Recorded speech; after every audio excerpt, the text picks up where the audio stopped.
vers le président de l'Assemblée nationale qui l'attend au seuil de l'hémicycle, sans doute aussi avec le maire de la ville de Porto Novo ainsi que les membres du bureau de l'Assemblée nationale pour l'accueillir de manière solennelle et l'introduire au cœur de cet antre de la démocratie avant qu'il délivre son message sur le discours, son message sur l'état de la nation, l'état dans lequel il laisse le Bénin, il va laisser le Bénin à son successeur. On va analyser avec nos invités sur ce plateau les avancées, mais également les défis. On en entrevoit certains déjà à l'aune de ce que nous observons, c'est ce qu'on a commencé par faire. On va embrayer et bien décrypter l'exercice que le chef de l'État lui-même fera de son inventaire, de l'inventaire de son programme d'action gouvernementale. On va le faire ici, juste après son exercice, que déjà on estime, parce que c'est l'ultime qu'on estime plus long que d'ordinaire. C'est quand même à la limite 10 ans d'action, d'offres de services publics. Voilà, le président, les deux hommes d'État, les deux hommes de personnalités qui se congratulent dans une atmosphère détendue. Le moment s'y prête. Le président de l'Assemblée nationale, Louis Vlavonou, qui honore le patrimoine vestimentaire national, va à la rencontre du chef de l'État. Il devise pendant qu'il accompagne vers l'hémicycle, sans doute d'abord accueilli par les membres du bureau de l'Assemblée nationale, c'est le protocole républicain. Et à leur côté, le chef de la ville de Porto Novo, pour faire les honneurs au chef de l'État, avant qu'il partage avec nous son regard personnel sur l'effort qu'il a déployé pour faire avancer le Bénin au bout des 10 ans de mandat constitutionnel que le peuple lui a confié. Voilà, quelques instants d'échange avec les députés, membres du bureau du Parlement. Moment de courtoisie républicaine avant qu'on puisse avoir droit à son exercice républicain. Eugène Alassoupou, vous décriviez une trajectoire enthousiaste des avancées qu'on a pu observer avec Patrice Talon. Vous étiez carrément à la limite de votre regard, de votre analyse. Vous étiez sur la transformation de l'offre de formation. Est-ce que cela a pu induire, surtout pour accompagner la transformation industrielle?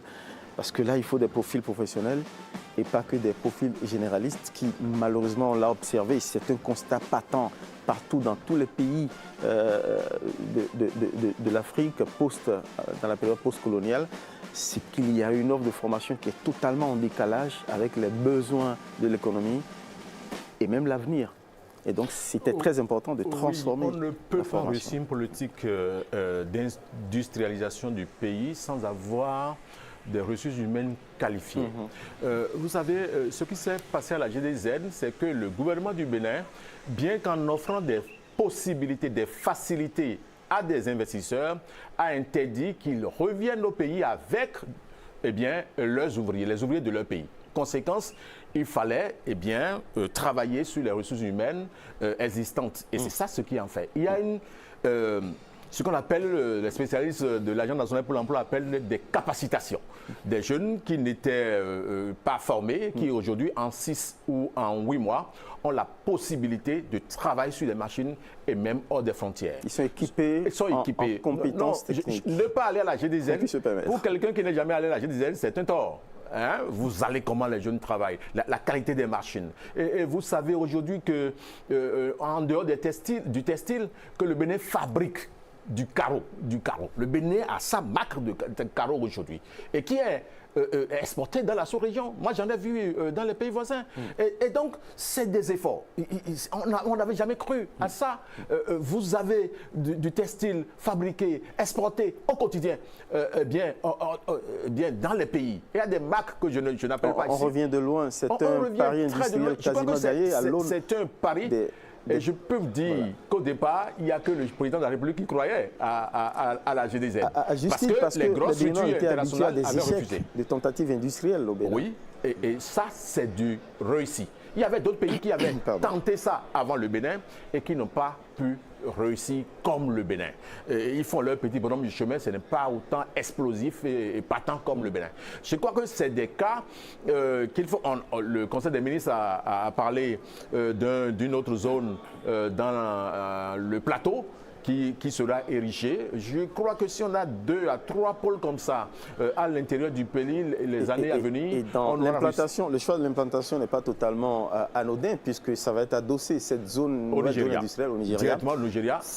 Formidable marché économique. C'est une très bonne initiative. Alors, puisque nous parlons des projets sociaux, je pense que la création de l'Agence nationale du foncier est une marche forte qui impacte le social. Vous savez, il était très difficile en tant qu'acquéreur. Vous, avec vos petits moyens, vous faites des prêts à la banque, vous cotisez pour acheter un lopin de terre qu'on vient vous discuter après, qu'on vient vous arracher.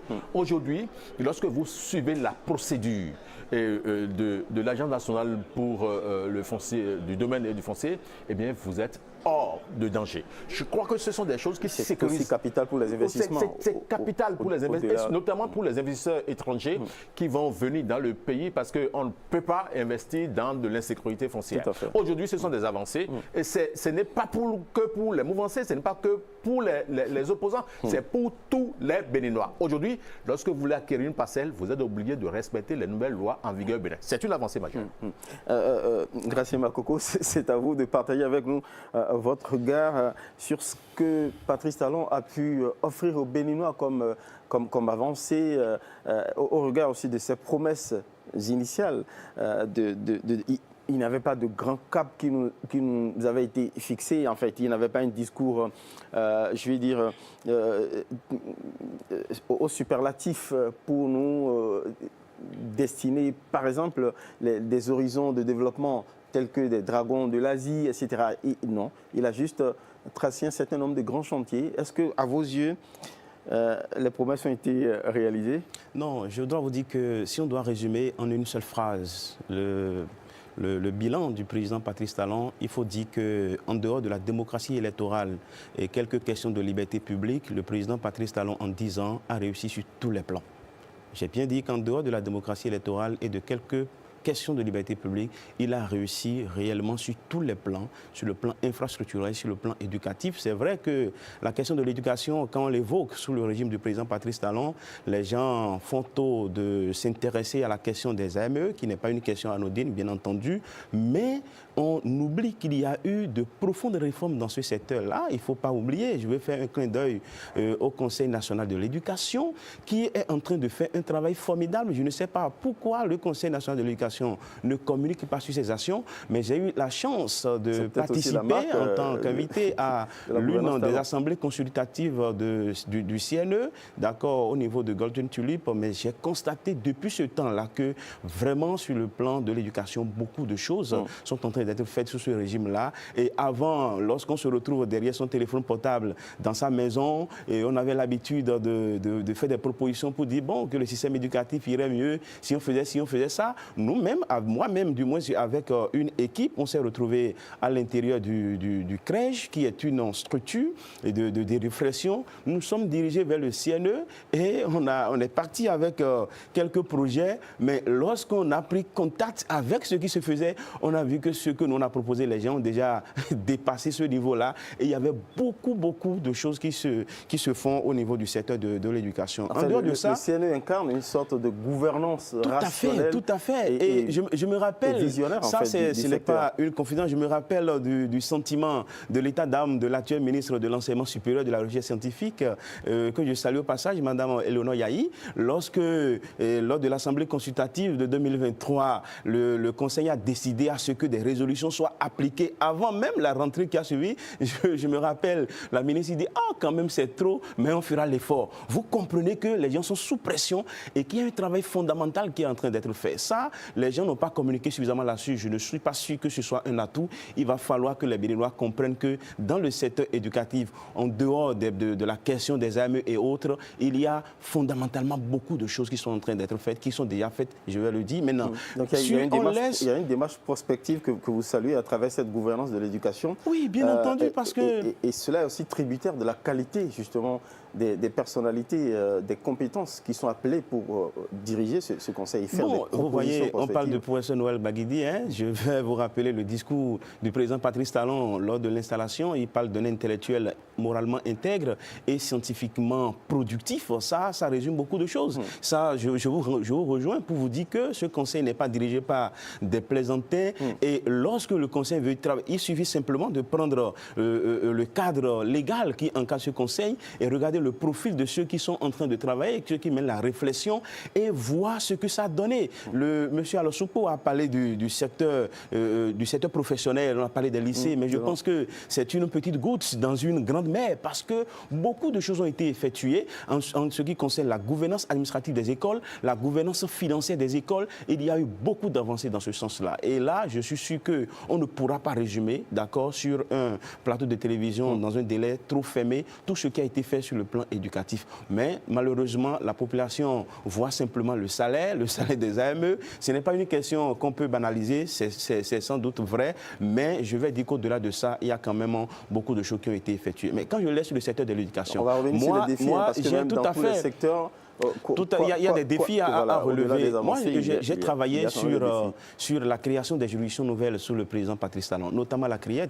Je pense que le livre que j'ai écrit sur le fonctionnement de la CRIET est pratiquement le seul qui existe aujourd'hui, si ma mémoire est bonne, si j'ai bien suivi les choses. Mais je dois vous dire qu'en dehors des procès, tout ce que la CRIET a fait, en dehors des procès qui concernent soit les hommes politiques ou les hommes riches, ce sont ces deux types de procès qui font polémique dans la République. En dehors de ça, vous voyez que tout le reste est salutaire. Il y a beaucoup de décisions qui ont été rendues. Il y a beaucoup de, entre griffes, fossoyeurs de l'économie nationale que cette juridiction a fait rendre gorge. Il y a l'agent judiciaire qui est devenu... Oui, bien entendu, c'est ça.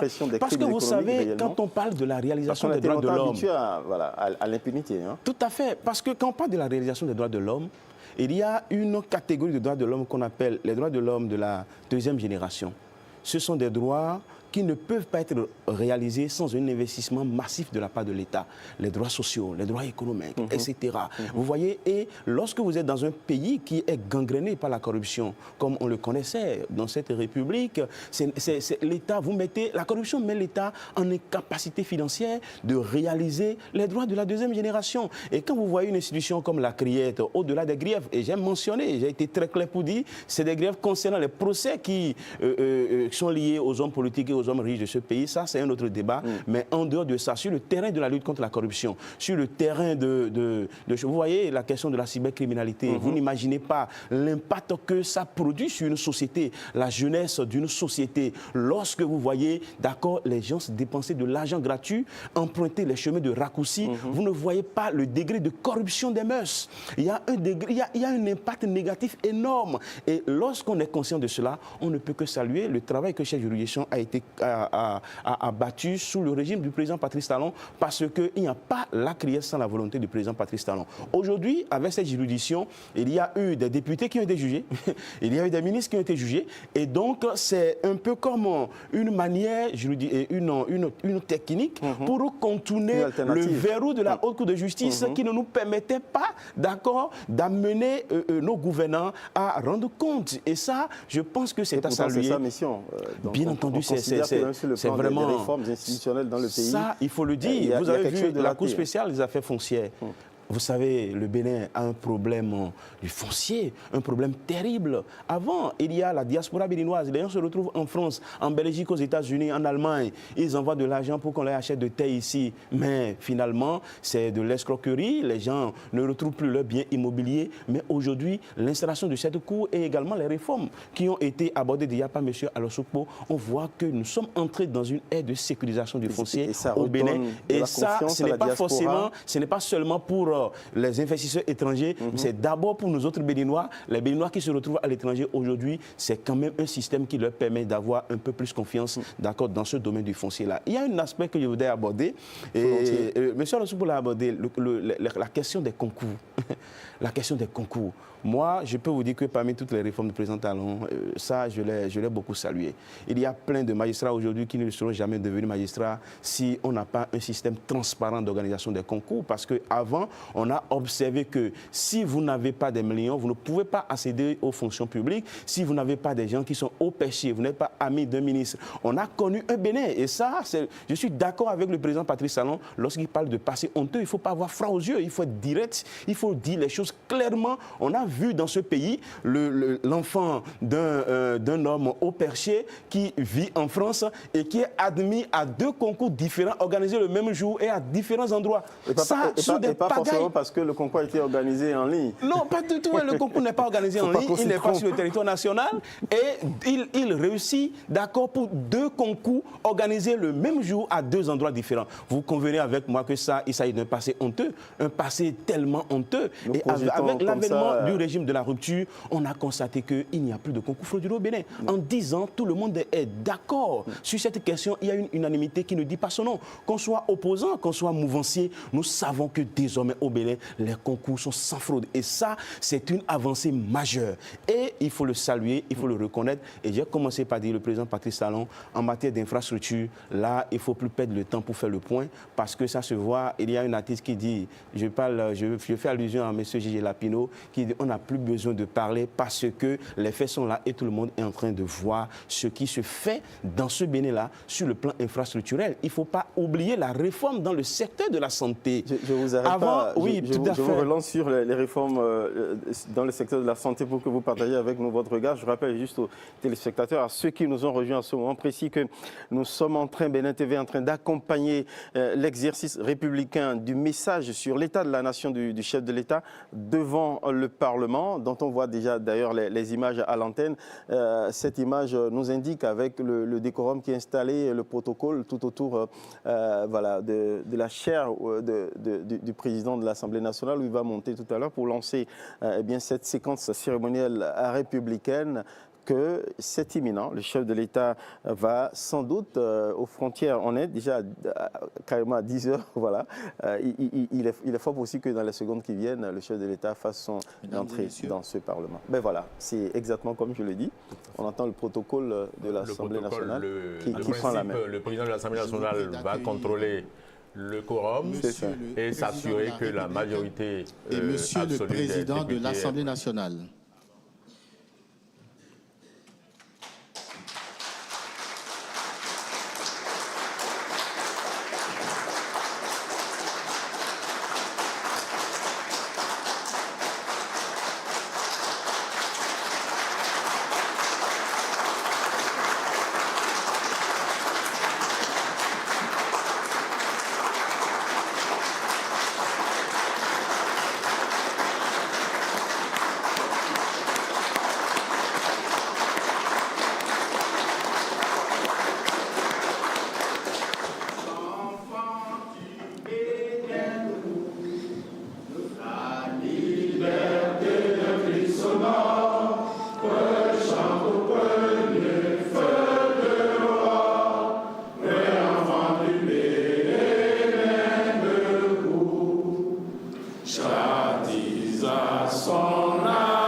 échange, asseyez-vous.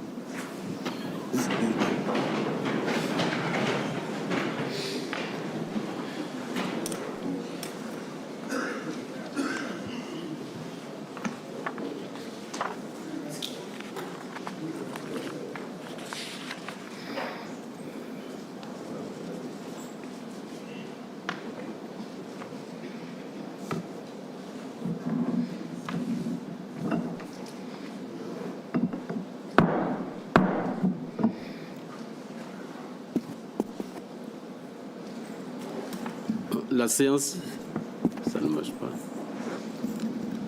La séance est reprise.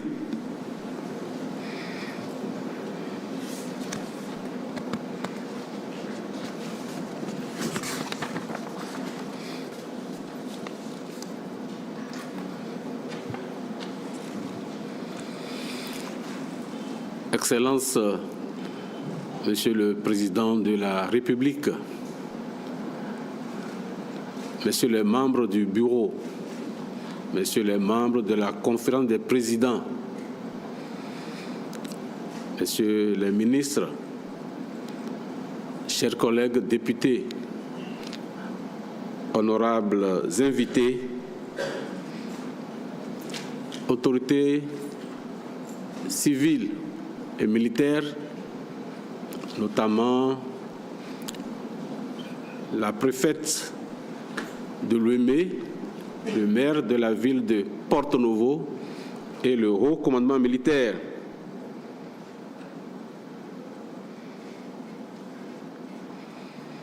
Conformément à l'article 72 de la Constitution, nous voici réunis pour écouter le message du chef de l'État sur l'état de la nation.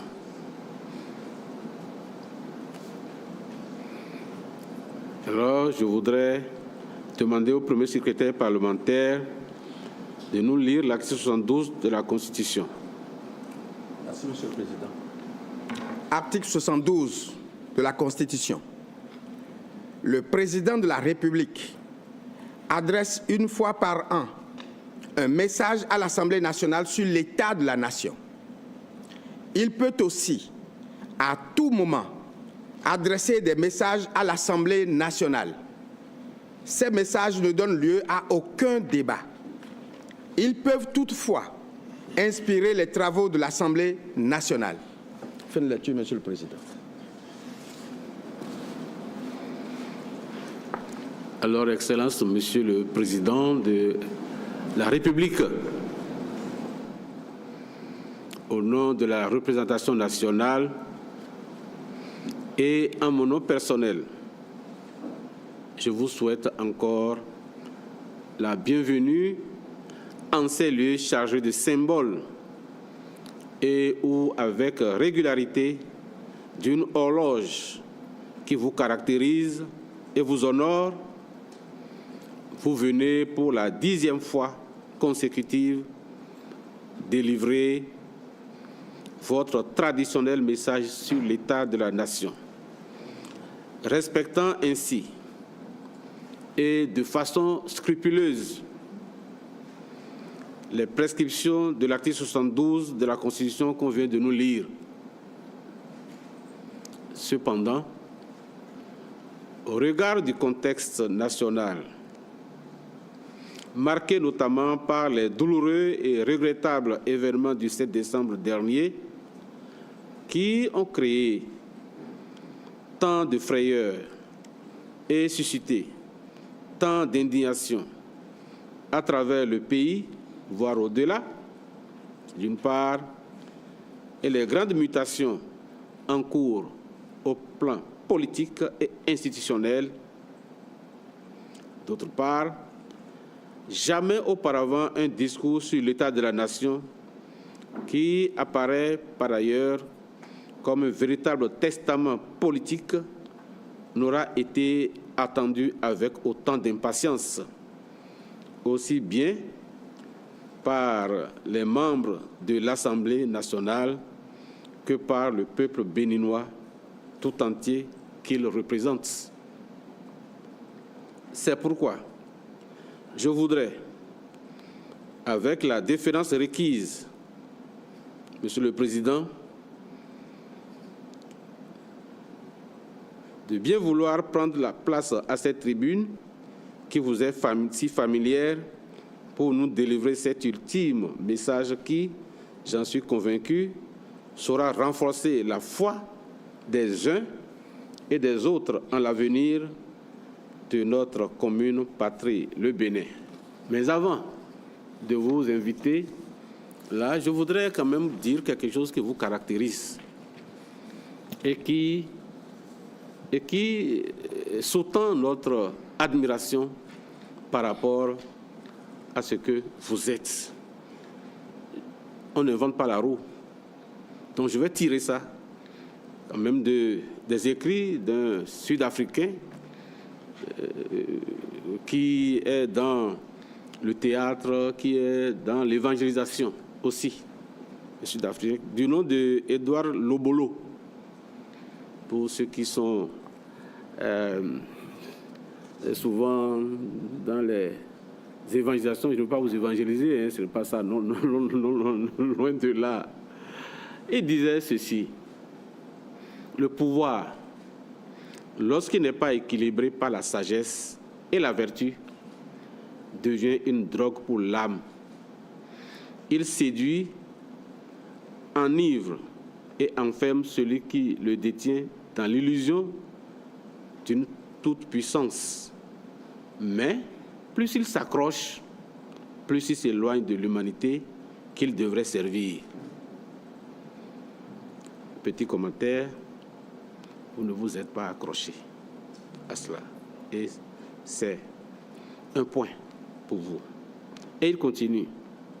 L'histoire de l'humanité nous renseigne que rares sont ceux qui acceptent de déposer volontairement le fardeau du pouvoir, car l'orgueil et la peur de redevenir simple mortel lient les mains du dirigeant insensé. Ça vous caractérise, puisque vous ne vous accrochez pas à ça, puisque vous voulez faire partie des rares qui ne veulent pas s'accrocher au pouvoir, de peur de redevenir un simple mortel.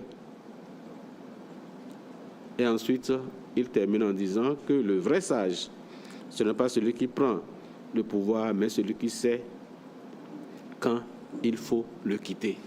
Et vous avez choisi vous-même quand il faut le quitter malgré les pressions. C'est ça qui vous caractérise. Je vous invite maintenant à délivrer votre message, s'il vous plaît.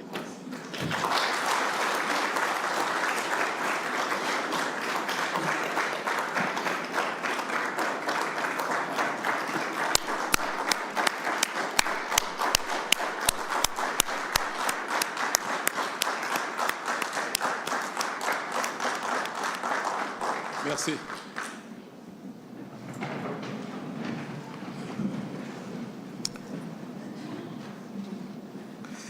J'espère que je ne vous décevrai pas par la brièveté de mon message. Le président a dit tout à l'heure que c'est le message le plus attendu. Mais en général, les au revoir doivent être courts et brefs, pour que l'émotion ne monte pas trop. Je peux vous dire que ce n'est pas sans émotion que je me tiens devant vous ce matin pour mon dernier message dans cette posture. Monsieur le Président de l'Assemblée nationale, Mesdames et Messieurs les membres du bureau de l'Assemblée nationale, président de commission et président de groupe parlementaire, Mesdames et Messieurs les députés. Pour une 10e et dernière fois, j'ai l'honneur de vous présenter en votre qualité de représentant légitime du peuple béninois et délégataire de sa souveraineté en matière législative, mon appréciation de l'état de notre nation. 65 ans après notre accession à la souveraineté internationale, la nation béninoise, issue du regroupement des royaumes qui constituaient jadis notre actuel territoire, s'est solidement constituée et son unité s'est renforcée. La communauté nationale vit en bonne harmonie et aucune tension ethnique, religieuse ou sociale ne s'observe au point de constituer un risque pour la paix et la cohésion interne. L'intégrité du territoire national est préservée en dépit des agressions sécuritaires extérieures qui éprouvent nos forces de défense et de sécurité dans certaines localités frontalières. Mesdames et Messieurs les députés, je confirme ainsi que les fondamentaux constitutifs de la nation dont nous avons hérité sont bien préservés, voire renforcés. Pour le reste, qui relève de notre mission de construction au quotidien, en vue de l'amélioration constante des conditions de vie de nos concitoyens, l'état des lieux est aujourd'hui rassurant et prometteur, même si l'héritage n'était point confortable à l'entame de la décennie qui s'achève. Mon souhait ce matin n'est pas de dresser sur les 10 dernières années qui s'achèvent le bilan de notre action commune dans les différents domaines qui conditionnent notre développement économique et notre bien-être. Ce qui importe désormais pour nous, 65 ans après la prise en main de notre propre destin commun, c'est à mon sens la réponse aux questions fondamentales ci-après. Le Bénin a-t-il enfin trouvé la voie pour son développement? A-t-il entamé son progrès de sorte à devenir, lui aussi, un pays développé, susceptible de se passer de l'aide au développement apportée par d'autres et parfois avec mépris? Est-il un pays où l'éducation nationale, la formation technique et professionnelle, la route, l'eau, l'électricité, l'emploi, la santé, le cadre de vie durable, assaini et beau, la sécurité et la paix progressent chaque jour? Est-il un pays qui ne fait plus honte à ses enfants, mais leur apporte plutôt fierté et espoir? Un pays que d'autres admirent et envient. Autrement dit, le Bénin est-il aujourd'hui un pays où tout s'améliore jour après jour, où l'espoir est désormais permis, de sorte que ce qui n'est pas encore acquis ne paraisse plus inaccessible? Honorables députés, représentants du peuple béninois tout entier, la réponse à cette question fondamentale est oui.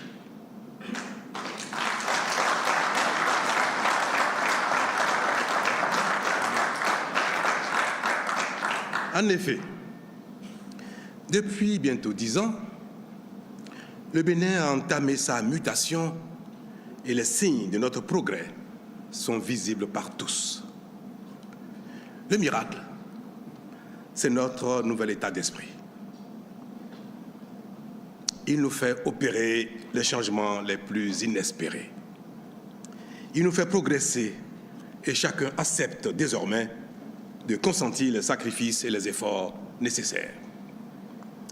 Il nous rend admirables et suscite la jalousie de certains.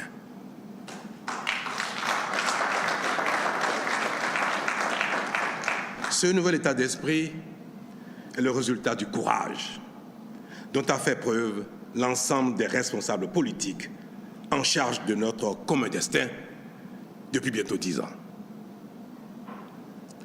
Par ce courage, des réformes pertinentes jadis inespérées ont été opérées dans tous les domaines et ont été peu à peu appropriées par chacun pour devenir le fer de lance de nos prouesses.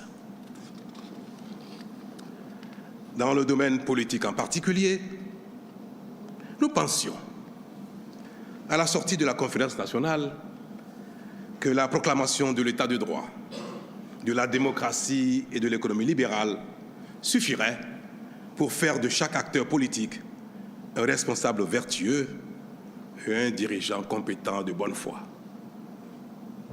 Nous pensions que les acquis de la conférence nationale suffiraient pour induire la bonne gouvernance et produire le développement, quelle que soit l'organisation et les règles de la compétition politique. Hélas, non. Bien que chacun ait constaté cette terrible réalité et souhaité haut et fort la revue du système politique partisan, la définition et la mise en œuvre d'une réforme politique sérieuse n'ont pas été aisées et continuent de nous éprouver. Aujourd'hui encore, il persiste en notre sein une certaine divergence sur les profondeurs qu'il reste à atteindre en cette matière pour mettre le Bénin définitivement à l'abri de nos travers, nous les acteurs politiques. Honorables députés, ma conviction est que un effort qui s'avère nécessaire, mais qui est à moitié consenti, est vain. C'est pour cela que nous avons raison d'aller au bout de la réforme, de la refonte de notre modèle politique pour l'adapter à nos réalités en vue d'asseoir durablement notre développement engagé. Vous prenant à témoin, honorables députés, j'ai la conviction que les différentes réformes que nous avons opérées depuis, qu'il s'agisse de celles intervenues en 2018, 2019, 2024 jusqu'à la toute dernière, datant d'un mois à peine, nous permettront véritablement et définitivement de mettre la démocratie au service du développement de nos concitoyens et non au service exclusif des acteurs politiques. Ainsi, diriger la nation béninoise ne doit plus être perçu comme un droit, mais plutôt comme un devoir qui requiert de la disponibilité, de la vision, de la compétence et de l'abnégation. C'est pourquoi, de plus en plus, la démocratie se définit essentiellement chez nous au Bénin comme un facteur de développement et de promotion du bien-être citoyen. Elle n'est plus un prétexte de pagaille, de corruption et d'impunité. Au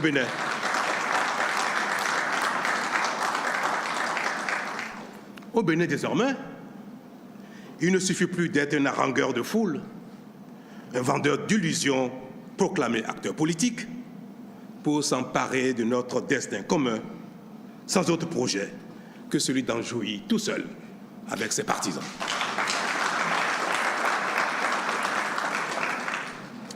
Pour nous diriger au Bénin, nous protéger, assurer notre développement et notre bien-être, il faut en être capable et le mériter politiquement. Être acteur politique ne confère plus aucun droit. Il n'astreint qu'à des devoirs et à l'humilité, voire à l'effacement et même au sacrifice de soi.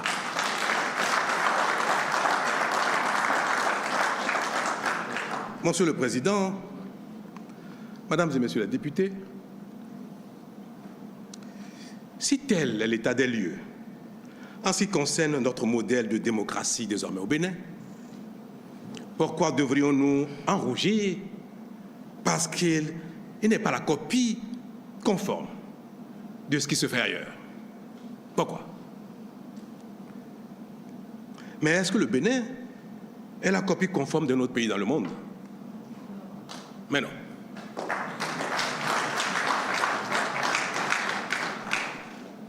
Nous sommes désormais une grande nation qui se construit jour après jour et notre modèle sociopolitique est en pleine mutation pour asseoir et renforcer notre dynamique de développement. Mais une telle transformation ne peut s'opérer sans difficulté, nous l'observons. Les incompréhensions, les résistances et même les heurts qui nous éprouvent sont inhérents à toute transformation sociétale significative. Ils sont la preuve que nous sommes sur le bon chemin. Aucune œuvre humaine n'étant parfaite, nous corrigerons et ajusterons notre modèle au fil du temps.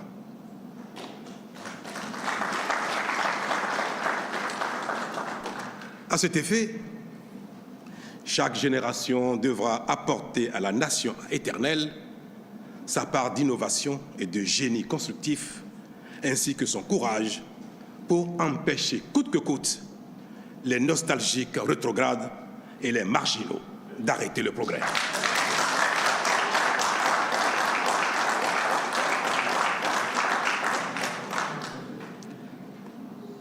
C'est en cela que je voudrais, Monsieur le Président, Mesdames et Messieurs les députés, saluer et rendre hommage à l'ensemble des forces de défense et de sécurité de notre pays.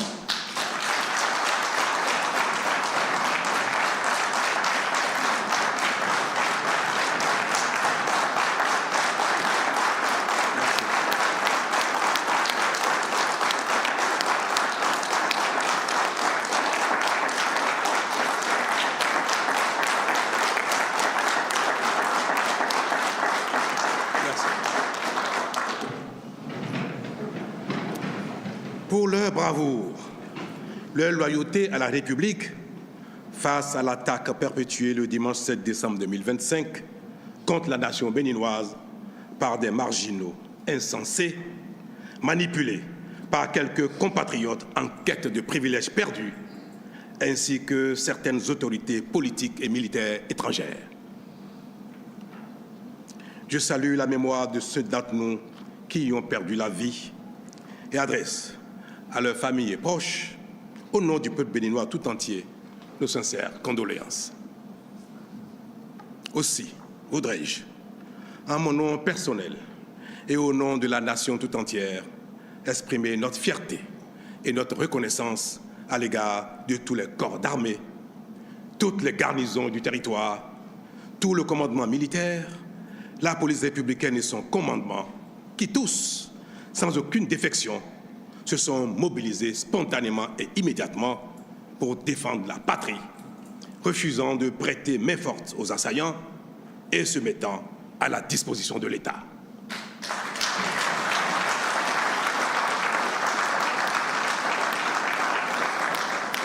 De même, j'exprime à l'égard de tous les dirigeants, de toutes les institutions de la République, notre fierté et notre reconnaissance pour leur attachement à l'ordre constitutionnel tel qu'ils l'ont exprimé dans les minutes qui ont suivi l'attaque.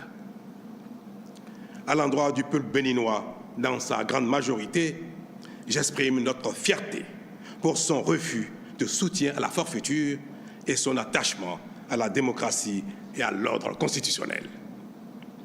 Monsieur le Président, Mesdames et Messieurs les députés, tout cela n'est-il pas l'illustration d'un état d'esprit nouveau, caractéristique d'un Bénin qui grandit? Les grandes nations, ce ne sont pas seulement celles qui ne sont jamais éprouvées, ce sont également celles qui sont capables de faire face aux épreuves avec efficacité. En cela, notre pays, le Bénin, a donc franchi un palier décisif dans son parcours, sa construction, ses valeurs et son développement. Quant à ceux d'entre nous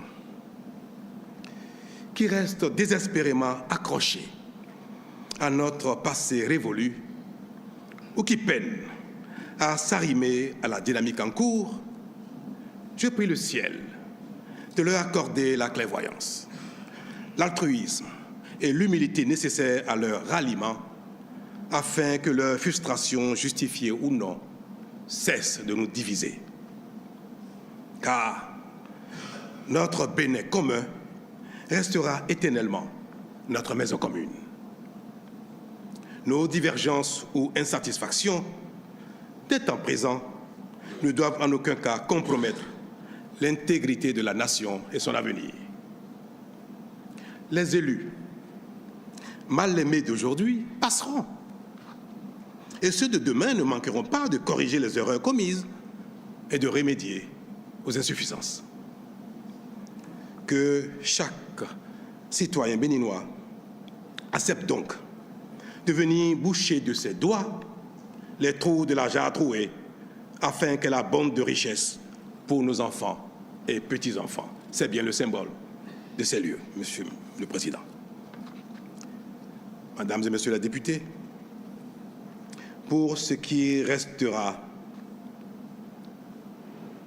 en ce qui concerne ma dernière apparition ici, à cette tribune, permettez-moi de vous exprimer à vous, parlementaires de la 9e législature, à vos prédécesseurs des 8e et 7e législatures, ma profonde gratitude pour votre disponibilité permanente, votre amabilité, votre bienveillance, votre collaboration républicaine, correctrice et combien efficace, qui m'ont permis d'accomplir, durant ces 2 mandats, selon mes compétences,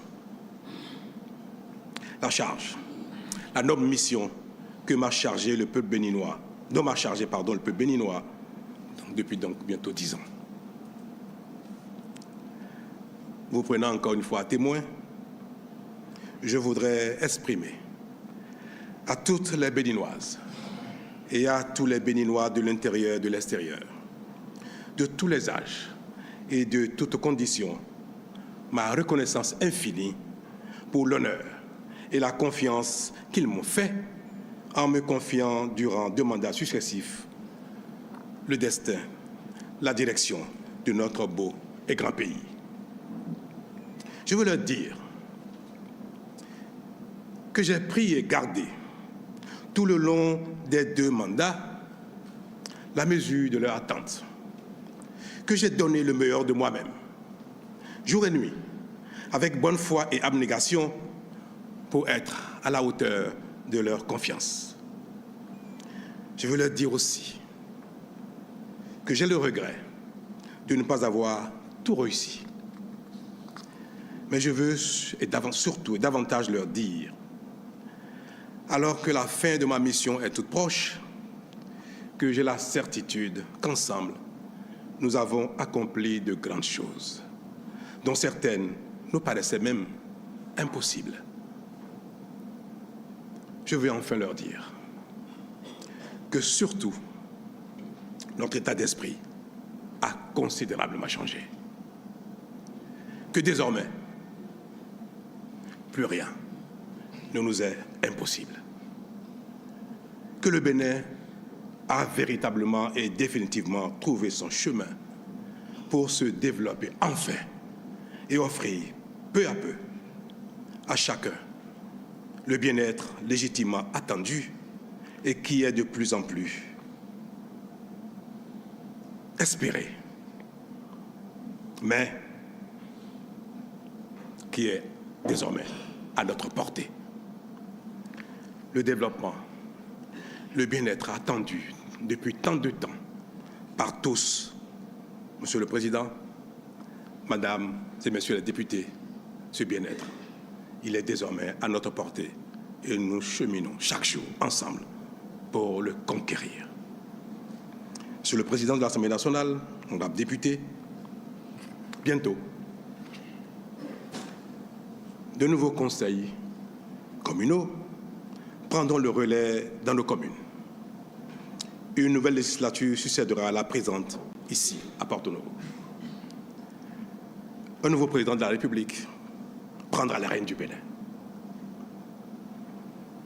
Tous ces changements qui s'annoncent matérialisent la dynamique de la vie. Elles sont le symbole du renouvellement inéluctable, gage d'espérance et de progrès. Les élections générales, qui à cet effet se préparent, seront paisibles et sereines, parce que chacun, quelle que soit son appréciation et son appartenance, aura compris que le seul véritable enjeu, c'est le Bénin.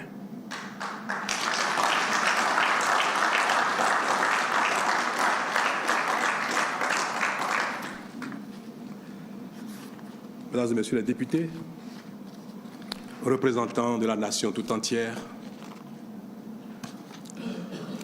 par vous, à travers vous, vous prenez encore à témoin, je voudrais dire à tous, aux Béninois et aux Béninoises, de l'intérieur et de l'extérieur, que nous n'avons aucune raison de craindre l'avenir. Je veux leur dire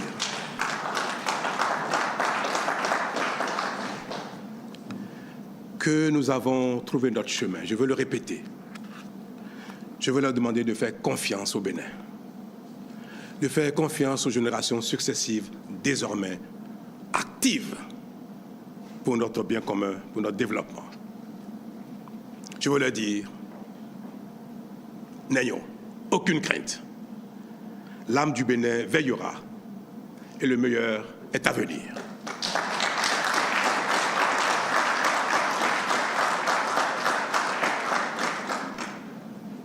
Telles sont ma prière et mes vœux pour l'année 2026 qui s'achève, ou qui s'annonce plutôt, pardon, je vais trop vite, hein. 26 n'est pas encore arrivé. Je disais donc tantôt que telles sont ma prière et mon vœu pour l'année 2026 qui s'annonce pleine d'allégresse et de réussite pour le Bénin. Puisse-t-elle apporter à chacun et à chacune la bonne santé, la prospérité, la patience, le patriotisme, l'amour de soi et de l'autre, ainsi que la joie de vivre. Mesdames et messieurs, vous aurez compris que l'émotion m'a étreint.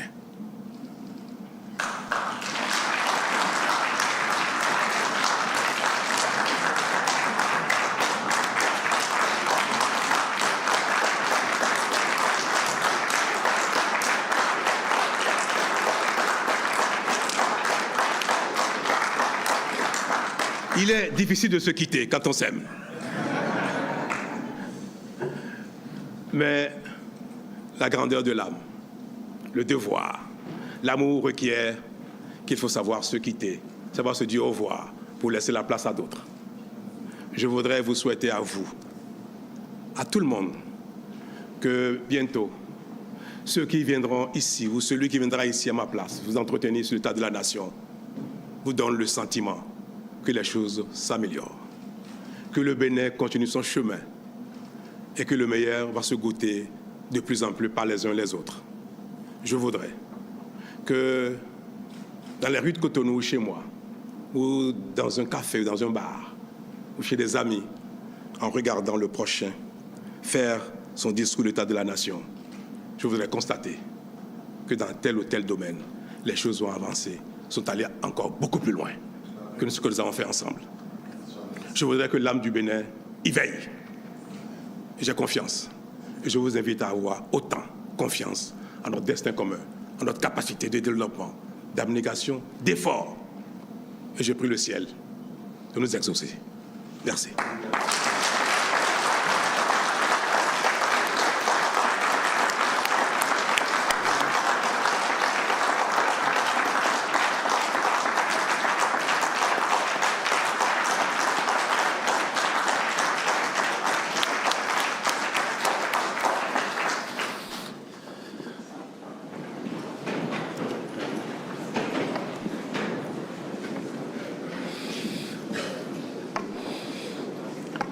Voilà.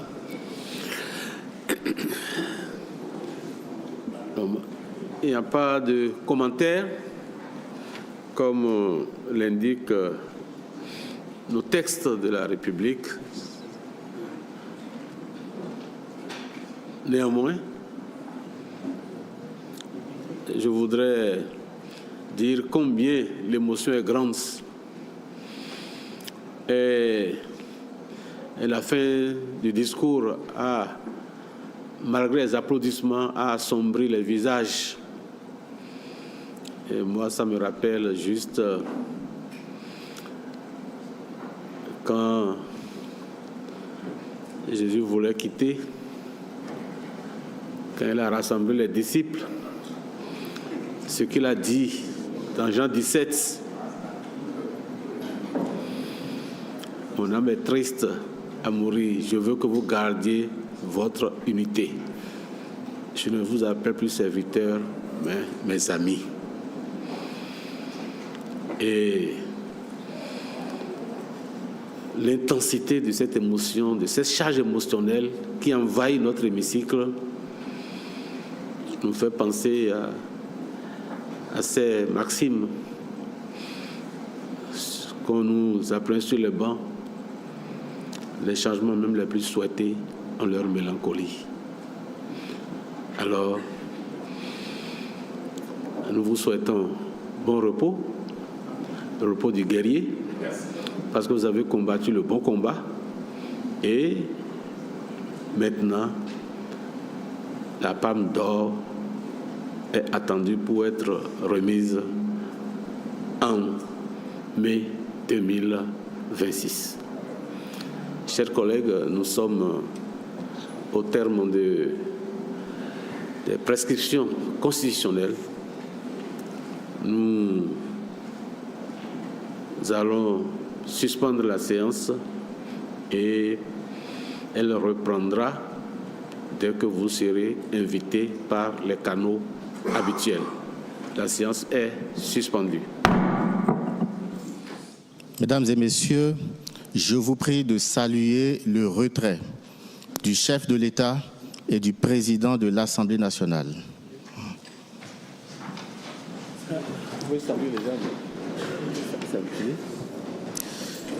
Mesdames et messieurs, veuillez vous rasseoir, s'il vous plaît.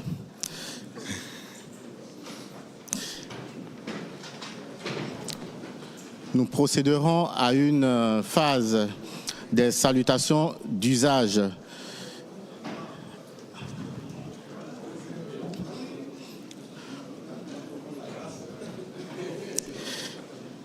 Voilà.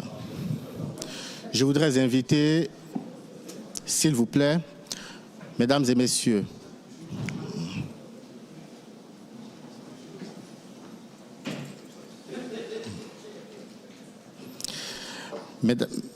Mesdames et messieurs les membres du gouvernement, à faire leur civilité aux deux hautes autorités.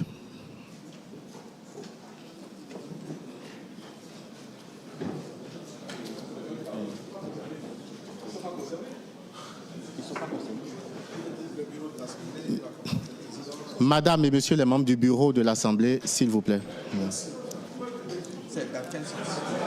Oui, l'arrivée se fera par la droite et vous retournez à vos sièges par la gauche.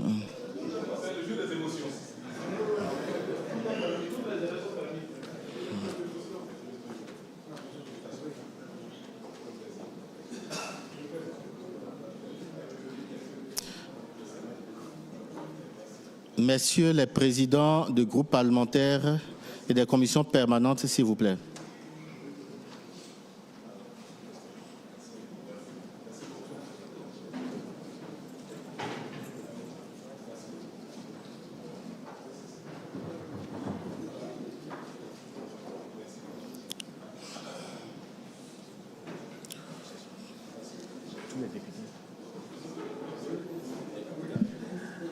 Chers invités, un discours chargé d'émotion, ce n'est pas un grand discours. Hein. Le message sur l'état de la nation, l'ultime de Patrice Talon, ce n'est pas un grand discours marqué d'un chapelet de satisfecit.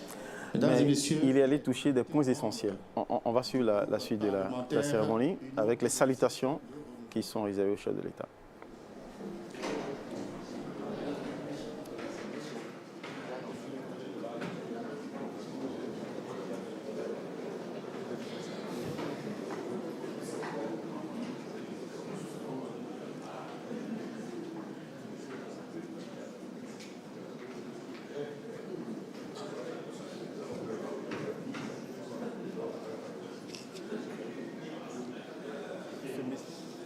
Voilà. Tout à fait. Cette procédure-là, que les députés auront la possibilité d'être en contact comme ça avec le chef d'État. Maintenant, après la charge, il y a les amitiés qui continuent. Absolument. Il y aura d'autres possibilités de se voir. Et il y a la campagne qui s'annonce aussi, la campagne des élections communales, législatives et la présidentielle après. Je crois qu'il y aura une convergence d'efforts de l'ensemble des partis qui supportent le candidat pour que ce que le président de la République a souhaité que les efforts continuent au-delà de son mandat, soient maintenus et entretenus. Vous savez que, je constate, vous savez, oui, avec Nickel Fayon. Oui, c'est un moment solennel, un moment chargé d'émotion. La puissance émotionnelle induite par le discours du président de la République. C'est très important. Vous savez, j'ai vu dans ses yeux un minimum de regret. Le regret d'avoir arrêté la marche, mais l'audace de quitter. Le président de l'Assemblée l'a dit et l'a félicité. Je crois que c'est la marque des grands hommes. Et Patrice Talon, je dirais que lui seul, il aura été un marquant phénomène politique. C'est une masse d'imagination, de capacité d'action. Qu'on l'aime ou qu'on l'aime pas, on doit reconnaître en lui la force de l'action, l'audace d'agir. Et il y a des chantiers sur lesquels nous avons trouvé, le chef de l'État et le gouvernement, qu'on n'aurait jamais pensé possible. Nous, les réformes politiques, ce n'était pas donné. Et on a avancé en 2017, il y avait beaucoup de scepticisme par rapport à ça. Mais on a évolué. Il y a eu des casses, il y a eu des difficultés. Et il a appelé à ce que ceux-là qui ont marqué leur opposition puissent retourner à la maison, soutenir la dynamique qui est en cours. Pas sa dynamique. Oui. Parce qu'à partir de 2026, et précisément en mai, il aura quitté le pouvoir, mais avec celui qui vient, deux pouvoirs ne se ressemblent jamais absolument. Deux hommes ne se ressemblent jamais à la gestion, à la tête d'un pays. Il y aura certainement... Chacun avec sa marque. Chacun avec sa marque. Il y a des acquis. Il y a des acquis et sur ces acquis, celui qui va lui succéder va étoffer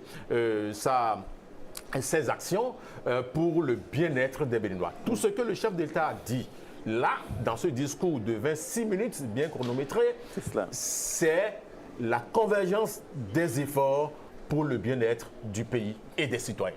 Pour nous, c'est essentiel et il a continué à exprimer cette conviction qu'il a nourrie depuis 2016 à la tête du pays. Parfois, on l'a accusé de faire des pas forcés sur un certain nombre d'actions, mais au bout du compte, le résultat est là, le résultat est palpable. Il y en a qui sont contre, il y en a qui sont pour, mais pour l'essentiel, aujourd'hui, au bilan... Au cœur des actions, quoique clivantes, parce qu'en fait, tout le monde, on ne peut pas appeler à tout le monde. Non, tout le monde ne peut pas adhérer à même dans votre propre famille, vous ne pouvez pas appeler à tout le monde. À une inflexion, une inclinaison qu'on imprime à l'action publique, à l'offre de gouvernance publique. Tout le monde ne peut pas être d'accord. Mais il y a une marge d'humilité dans ce discours-là. Je considère que le plus important, il y a une question essentielle qu'il faut se poser à chaque fois. Est-ce que le pays en sort grandi? Est-ce que l'intérêt général est sauvegardé? Est-ce que l'avenir est préservé? Et après, autour des dissensions, Patrice Talon appelle en toute humilité à ce que tous les filles et fils du pays, à l'image du symbole justement unioniste de l'Assemblée nationale, d'ailleurs qui a été sacralisé au sortir de la conférence nationale, qui ait des élans collectifs pour qu'ensemble on corrige les marges d'erreur pour avancer ensemble. Et lui-même l'a reconnu qu'il pourrait y avoir des erreurs. Et ces erreurs-là seront certainement corrigées par celui qui va lui succéder. Gratien Makoko, le président de l'Assemblée nationale avait annoncé comme une sorte d'attente, de soif à entendre ce message, cet ultime message sur l'état de la nation de Patrice Talon comme une sorte de testament politique. Est-ce que vous avez senti des accents dans ce message-là comme une sorte de testament politique? Et si c'est le cas, qu'est-ce que vous avez retenu? Qu'est-ce que vous avez retenu? Monsieur Solovo, je vous remercie beaucoup. Il faut dire que au su de ce discours, bien sûr, ce discours du président Patrice Talon, j'ai retenu généralement ces 4 à 5 points D'accord. Le dernier point, c'est la note d'espoir, son invitation à l'endroit de tous les fils et de toutes les filles de ce Bénin de croire à la grande destinée de ce pays, de se mettre ensemble en dépit des divergences. Ça, c'est sa note finale. L'invitation fondamentale qu'il a adressée à l'endroit de tous les citoyens et de toutes les citoyennes béninois. Mais alors, les 4 autres points sur lesquels je peux structurer son discours, c'est d'abord le problème le plus grave et le plus important du Bénin selon lui. J'ai lu à travers le discours du président Patrice Talon que selon lui, le plus grand problème du pays, c'est l'échiquier politique, ce sont les hommes politiques. Il a essayé d'adopter une posture très semblable, à celle de Ronald Reagan, un ancien président américain qui disait que le gouvernement n'est pas la solution aux problèmes, l'homme politique n'est pas la solution aux problèmes, qu'ils sont en réalité les problèmes. Je suis en train de constater que il y a le président Patrice Talon est en train de nous dire qu'en réalité, le plus gros problème du Bénin, ce sont ces hommes politiques.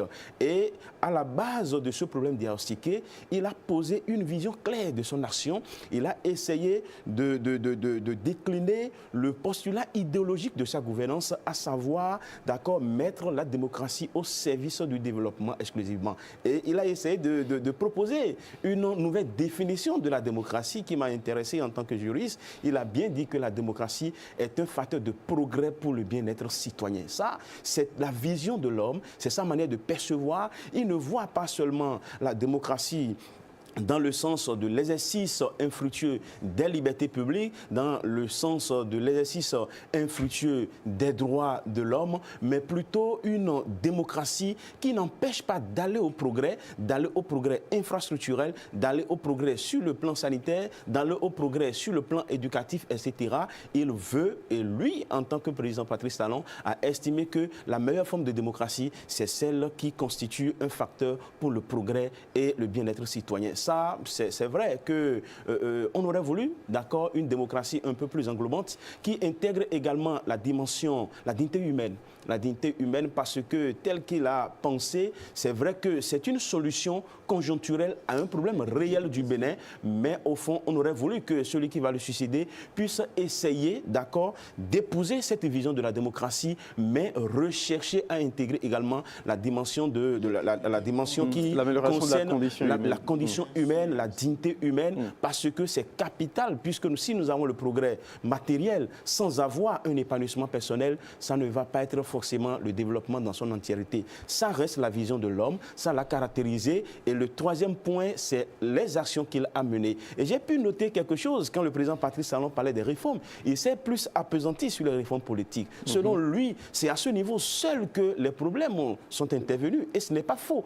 Parce que quand nous prenons le secteur de la santé, la réforme dans le secteur de la santé, au début, les gens n'y croyaient pas, mais à un moment donné, nous avons vu le bien fondé, la suppression du droit de grève, d'accord, dans le domaine de la santé. En tant que juriste, on n'était pas d'accord. Mais avec le temps, nous nous sommes dit, est-ce que la vie humaine doit être un objet de marchandage? Et petit à petit, on l'a compris, le retrait du droit de grève aux magistrats. C'est vrai que jusqu'à aujourd'hui, je reste pas d'accord par rapport à cela, mais on a vu quand même que ça a eu des vertus dans le secteur de l'éducation. Des services publics essentiels. Tout à fait. Donc, utiles aux citoyens. Ce sont des choses que les Béninois ont fini par comprendre. Donc, ils ont fini par adhérer à ça. Mais ce qui concerne plus précisément les réformes politiques, la question reste posée. La question reste posée parce que c'est sa manière de voir le monde, sa manière de voir l'action publique, la marche des pays qui l'a amené entre griffes à factoriser ou à mettre en parenthèse certaines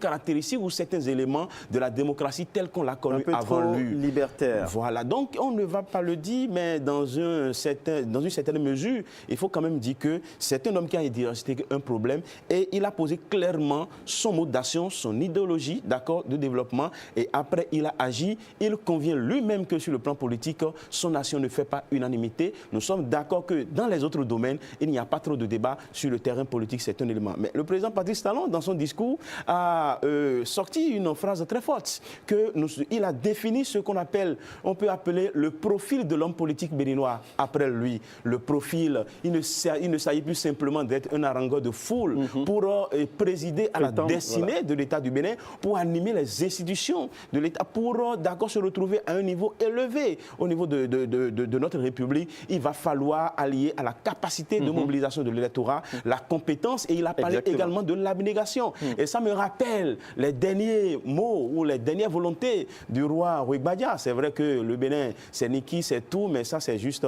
ce n'est pas pour diviser, et que les téléspectateurs me pardonnent, mais j'illustre à travers les derniers mots du roi Rui Badia, qui a détaillé également le profil de celui qui va lui succéder.